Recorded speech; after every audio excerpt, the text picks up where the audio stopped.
तो मेरे ख्याल से हमास जो है वो आज थोड़ा खुश होगा। लेकिन मैं बताता हूँ कि ये जो रिज़ॉल्यूशन पास हुआ है ये हमास को बल देगा, लेकिन ये हमास को क्या राजनीतिक और कूटनीतिक मैन्यूवरिंग स्पेस देगा? इसमें थोड़ा-सा दिक्कत आ सकती है क्योंकि डॉक्टर रिज़वी शुक्रिया। देखिए यूएन में जो वोटिंग हो रही है ये समझना पड़ेगा कि दुनिया के ज़्यादातर देश जो हैं हमेशा 2 चीज़ चाहते थे जो कि आज फिर से प्रूव हो गया, कि दुनिया के ज़्यादातर देश जो हैं वो फ़िलिस्तीन के लोगों के साथ खड़े हैं। अभी जो आपने बात कही है कि फ़िलिस्तीन में, गाज़ा में ये कत्लेआम कैसे रुकेगा? ये कत्लेआम तभी रुकेगा जब तेल अवीव, हाइफ़ा और इनके दीगर शहरों पर हमले होंगे। डुअल पॉलिसी, ये बात हमने आपसे कल भी कही थी, ये बात हम आपसे आज भी कह रहे हैं। ये डुअल पॉलिसी बिल्कुल। इसकी है। जो 142 मुल्क आपके प्रस्ताव पास कर रहे हैं, मैं 142 की बात नहीं कर रहा हूँ, मैं 42 मुल्क की बात कर रहा हूँ।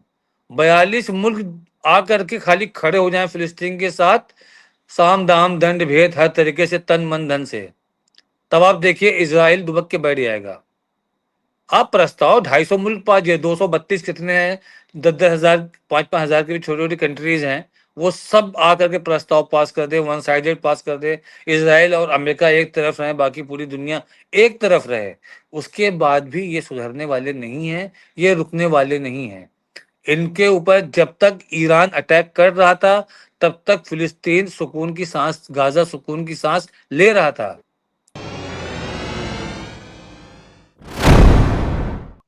जी बहुत बहुत शुक्रिया फिरोज बख्त अहमद साहब। हमारे साथ दो और मेहमान जुड़ गए, मैं तारुफ करा दूं। हमारे साथ ग्रुप कैप्टन उत्तम कुमार देवनाथ जी जुड़ गए हैं, जो कि वॉर एक्सपर्ट हैं, मिलिट्री एक्सपर्ट हैं, जियो पॉलिटिक्स के प्रोफेसर मैं इन्हें कहता हूं। वो जिस तरह से चीजों को एनालिसिस करते हैं बहुत ही खूबसूरत अंदाज में, बेहतर तरीके से और गैर जानिबदार होकर के, मैं उनका इस्तकबाल करता हूं। इसके अलावा हमारे साथ जुड़ गए हैं माहिर कानून एडवोकेट राशिद रिजवी साहब, जो सोशल एक्टिविस्ट भी हैं और नेशनल और इंटरनेशनल पॉलिटिक्स पे बड़ी गहरी नजर रखते हैं। मैं उनका भी इस्तकबाल करता हूं, खैर मकदम करता हूं। और मैं आऊंगा सबसे पहले ग्रुप कैप्टन उत्तम कुमार देवनाथ जी। एक इंफॉर्मेशन मैं दे देता हूं, जयदीप सिंह बुंदेला साहब ने अपडेट दिया, वो ये कि यूएनओ में जो 2 नेशन को लेकर के आज वोटिंग हुई है, इसमें 142 मुल्कों ने हिमायत में वोट किया है कि नहीं, ये 2 स्टेट जो है वो बनना चाहिए। लेकिन 10 मुल्क जो है, जिसमें इराक, ईरान और दीगर 10 मुल्कों ने 2 स्टेट सोल्यूशन के मतदान में हिस्सा नहीं लिया, उससे परहेज किया है। और ईरान का जहां तक मुझे पता है, इराक भी उसी राह पे होगा। ईरान कभी भी नहीं मानता कि इजराइल को वहां होना चाहिए। ईरान का ये कहना है कि वहां सिर्फ फिलिस्तीन हो, और फिलिस्तीन का मतलब मुसलमान नहीं है, फिलिस्तीन का मतलब फिलिस्तीन है और वहां के रहने वाले फिलिस्तीनी हैं। और उसमें मुसलमान के अलावा यहूदी भी हैं, ईसाई भी हैं, बाकी दीगर कौमें भी हैं। और वहां पे बाकायदा रेफरेंडम हो, और रेफरेंडम के बाद वहां पे डेमोक्रेटिक एक सेटअप जो है वो कायम किया जाए। इसके अलावा वहां पे जो जाहिर है कि अपोजिशन में, विपक्ष में हंगरी, अर्जेंटीना, इजराइल और पलाउ, पपुआ और इस तरह के कई मुल्क जो है, अमेरिका वगैरह, उन्होंने खिलाफ वोटिंग की है। तो ये खबर आ रही है। लेकिन सबसे बड़ी चीज यहाँ पे एक और अपडेट दिया, आज रेजिस्टेंस की ओर से कई हमले किए गए, इसलिए भी खास है क्योंकि ये कब्जे वाले फिलिस्तीन में हुए हैं। तो ऐसा नहीं है, जमीनी सतह पर जवाब दिया जा रहा है, हमास लड़ रहा है। और हमास ने जिस तरह से आज कहा है कि कहीं भी और कितने भी हमारे लोगों को मार दिया जाए, लेकिन हमारा जो मकसद है उससे हिलेंगे नहीं। कैप्टन साहब ये कहा कि जो हम तहरीक लेकर के चल रहे हैं, जो हमारा मिशन है, मुझसे पीछे नहीं हटेंगे, आखिरी जिस्म के आखिरी खून तक। ये जो बयान आज हमास की तरफ से आया है, इसका क्या मतलब है? इसका मतलब ये कि ये तो एक तरीके का चैलेंज भी हो गया। डॉक्टर रिजवी शुक्रिया।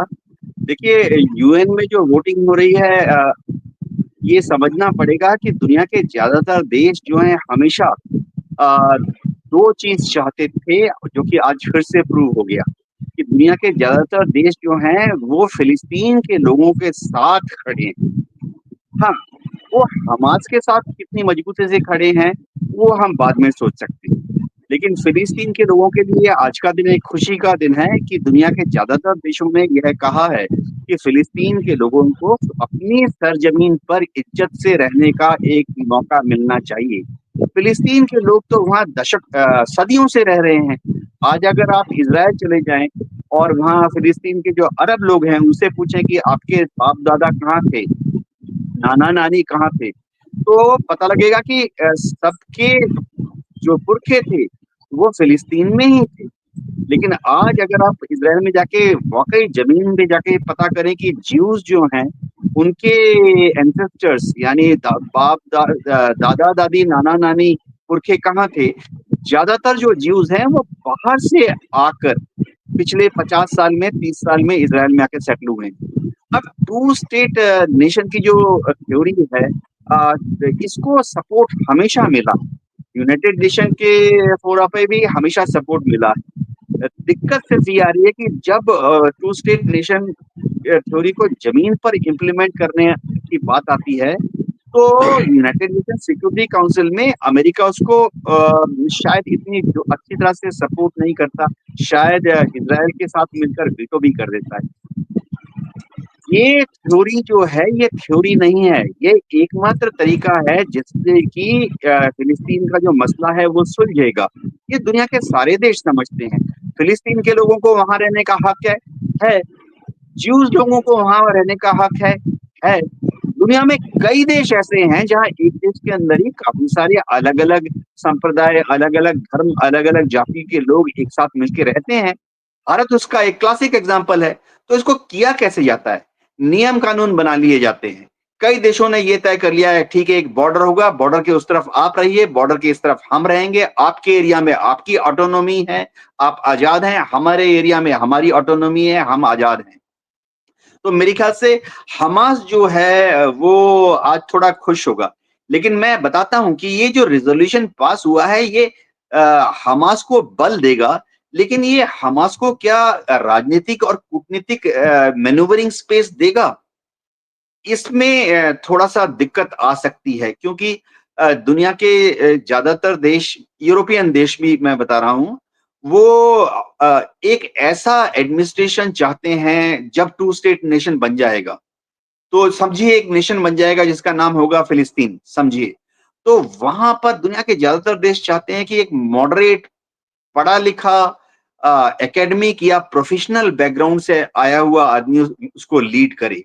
दुनिया के ज्यादातर देश, यूरोप के देश भी जो फिलिस्तीन के लोगों को सपोर्ट करते हैं, मैं बात कर रहा हूं स्पेन की, इटली की, जर्मनी की, नॉर्वे की, ये फिलिस्तीन के लोगों के समर्थन में खड़े हैं, फिलिस्तीन को ये रिकॉग्निशन देने के लिए तैयार हैं। लेकिन यहां भी शायद थोड़ा सा ऐसी विचारधारा है कि जब हमास जब फिलिस्तीन में एक ऑटोनोमस सरकार बनेगी तो उसमें शायद हमास के जो मिलिट्री लीडर्स हैं उनकी जगह ना हो। ये काफी एक फाइन डिफरेंस है जी। ये बिल्कुल एक सही तजिया टू नेशन को लेकर के जो चल रहा है। और मैं बात करूंगा, जयदीप सिंह बुंदेला साहब ने एक और अपडेट दी है कतर हमले को लेकर के, कि एक रिपोर्ट चल रही है कि अमेरिका दोहा में हमास के लीडर के संपर्क करके बार बार कह रहा था कि सभी बड़े लीडर हमास की मीटिंग में मौजूद रहें, और एक दो बार अमेरिकी अधिकारियों ने हमास लीडर के नाम तक पूछे कि यहाँ पे खालिद मिशान है, खलील अय्या है या दीगर बड़े लीडर मौजूद है कि नहीं। इस कारण हमास के लीडर का शक हुआ और वो वहां मोबाइल छोड़कर दूसरी जगह चले गए। ये जब बार बार उनसे पूछा जा रहा था तो ये वहां से चले गए, ऐसा कहा जा रहा है। एक वो भी खबर आई थी नमाज के लिए मोबाइल छोड़कर नमाज पढ़ने गए थे। हाँ, ये भी खबर आ रही है, अलग अलग आ रही है। अब ये अलग एक रिपोर्ट आई है कि उन्हें शक भी हुआ और इसलिए भी वहां से वो चले गए और नमाज के लिए गए। जाहिर सी बात है, नमाज के लिए कुछ ना कुछ तो कह के जाएंगे ना, ये थोड़ी बताएंगे कि हम इसलिए जा रहे हैं। तो अपना नमाज के लिए चले गए कह के, हम नमाज के लिए, नमाज का टाइम हो गया, मोबाइल वहीं छोड़ के गए ताकि लोकेशन ना मिले। तो बहरहाल ये चीजें आ रही। राशिद रिजवी साहब, क्या लग रहा है आपको कि सवाल ये है कि गजा में कत्लेआम कैसे रुकेगा? पूरी दुनिया चीख रही है, आवाज उठा रही है, कंडम हो रहा है, टूनेशन पे 146 मुल्क वोट कर रहे हैं। ये पहली बार नहीं हुआ है, कई बार इस तरीके की चीजें आई हैं। लेकिन पहली जो प्रायोरिटी है वो ये कि गाजा में कत्लेआम कैसे रुके। आज भी 50-60 लोगों को मार दिया गया, 1000 से ज्यादा लोगों को अरेस्ट किया गया है। आज भी बम से कई हाई राइज बिल्डिंगों को गिराया गया है। ये कैसे रुकेगा? मेन तो ये है, सबसे पहले तो इस पे बात होनी चाहिए। कतर पे हमला हुआ नहीं हुआ, क्या होगा वो ठीक है, टूनेशन भी ठीक है, अभी तो पहले ये रुके, ये कैसे रुकेगा? राशिद रिजवी साहब। हाँ डॉक्टर निदा साहब, आवाज आ रही मेरी? जी जी जी जी। अभी जो आपने बात कही है कि फिलिस्तीन में, गाजा में ये कत्लेआम कैसे रुकेगा, ये कत्लेआम तभी रुकेगा जब तेल अवीव, हाइफा और इनके दीगर शहरों पर हमले होंगे। ऐसे नहीं रुकेगा। अमेरिका नहीं रोकना चाहता है। अमेरिका के अपने ज़ाती मफाद हैं। मिडिल ईस्ट में सारे अरब देशों को कंट्रोल करने के लिए उसने एक भेड़िया पाल के रखा है, जिसको वो कभी पिंजड़े में नहीं रखेगा, उसको खुला छोड़ के रखा हुआ है। जब वो चाहता है, अपने सुरक्षा के नाम पर किसी भी देश पे हमला कर दिया उसने। कल ही उसने हमला कर दिया वापस से आपके हिजबुल्लाह के कुछ एरिया में, जहाँ पर हिजबुल्लाह के लोग थे। कल ही उसने कतर पे भी हमला किया, फिर वो फिलिस्तीन पे हमला कर रहा है, उसने इराक पे भी हमला किया, उसने सीरिया के भी कुछ हिस्सों में हमला किया। ये जो इंटरनेशनल मीडिया है, इसके बारे में हम आपको एकदम स्पष्ट कर दे रहे हैं कि ये मीडिया वही दिखाता है जो इजराइल और अमेरिका चाहते हैं। वो आज 7 अक्टूबर 2023, 7 अक्टूबर 2023 सब बोलते हैं। हम जानते हैं, हम भी मानते हैं कि जो हुआ वो नहीं होना चाहिए था, वो गलत है, उसमें बेगुनाह लोग मारे गए और बेगुनाहों को जीने का अधिकार है। इसका मतलब ये नहीं कि इजराइल में हैं तो उनको जीने का अधिकार नहीं है। अगर कोई हरकत सरकार कर रही है तो उसकी सजा आम जनता को नहीं मिलनी चाहिए, आम आवाम को, इनोसेंट आवाम को नहीं मिलनी चाहिए। जो हुआ वो गलत हुआ, वो मानते हैं। लेकिन उससे पीछे जो होता आ रहा था, क्या कभी इंटरनेशनल मीडिया ने बताया? आप घर में घुस के जाके मार देते हो। आपको इतना राइट था कि यासिर अराफात को उनके घर से घसीट के लेके जाते हो। मतलब एक कंट्री का जो चीफ है, उसको आप उठा के लेके जा रहे हो, तो वहां के आम आवाम के साथ आप क्या कर रहे थे? आपने उनकी जमीनों को कब्जा करते चले गए, वो अपनी जमीन के लिए लड़ रहे थे, कोई उनके साथ में नहीं खड़ा हो रहा था। इंटरनेशनल मीडिया प्रोपेगेंडा बना रही है कि हमास टेररिस्ट ग्रुप है, हिजबुल्लाह टेररिस्ट ग्रुप है, और जो इराकी मिलिशियाज हैं और सीरियन जो मिलिशिया थे, उन लोगों को वो सब टेररिस्ट ग्रुप हैं। और घूम घूम करके इजराइल सब पर हमला कर रहा है, वो आत्मरक्षा के लिए कर रहा है।